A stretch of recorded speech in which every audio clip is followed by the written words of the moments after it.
Hey guys, what is going on? It is DaBoki here once again, and it is time for Making Mesos Part 4, and this will be my last episode for this series. I reached my goal, and I actually reached 200 million Mesos, and I did it by just crafting throughout the whole series.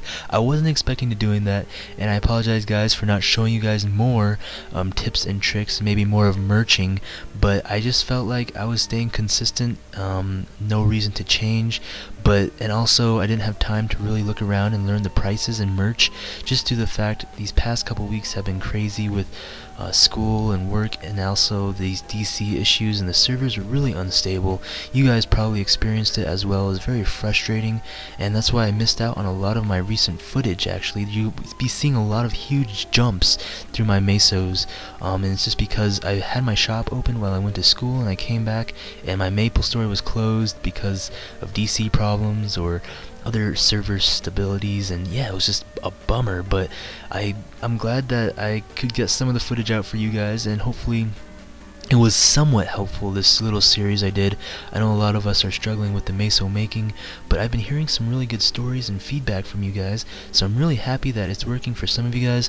And you know, it's just this whole crafting the intermediate or the item crystals are really, it's a really good way, and it's a great foundation to make some Mesos to get you started.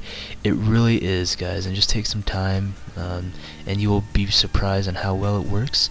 Some of you guys are wondering, you know, like, why does this work so much? Why are there people still buying these intermediate item crystals? And my whole theory that I've been thinking of, like I said in my part 2, was the whole food and clothes cycle, right? There's a restaurant that makes food and sells it for a little bit more expensive, so the person who makes clothes can consume the food, save their time, and make clothes and sell that for a little bit more expensive, so that people don't have to waste time doing other things, so that they can do their own thing. So the people that are buying your intermediate item crystals, you're probably wondering, who is buying them? Well, people that are using them. They're not just throwing them away. They actually need them. There's crafting potions, crafting a lot of different sort of items and clothes and stuff like that. So I mean, it's a great way, and people do make profit from our crystals, right? They merge kind of off of our crystals. Think of it this way. And we can also upgrade to the next step. We can be the people who consume the crystals and use them. So it's this cycle, and we all help each other out. It's like the food chain. So the people who buy our crystals, they buy probably maybe a stack of 100 at a time, right? And that's 10 mil. And you're wondering, what are they doing with 100 crystals? Well, they're crafting those probably half earrings. You see them all over the place. They need about 2 crystals to craft 1 pair of half earrings. So they can make about 50 half earrings with our 100 crystals that we give them. So they're definitely making back their 10 mil profit, their potentials, and they're getting their stats back. So they're making a bigger profit, and it's just the next step to take.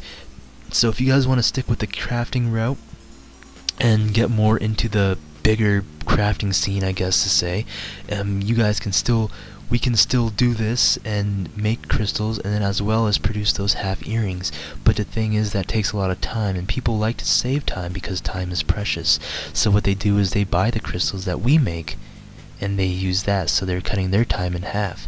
It's a process, but I mean, it's great, because I feel like if we can balance this out, everyone can make Mesos and it can work out. Just the problem is, when there's too many earrings that get out into the market, or too many of one type of item, the prices of course will drop, and it'll hurt the rest of the people down the chain. So that's just that, guys, and I really am glad that you guys enjoyed the series, and I hope again that it was helpful.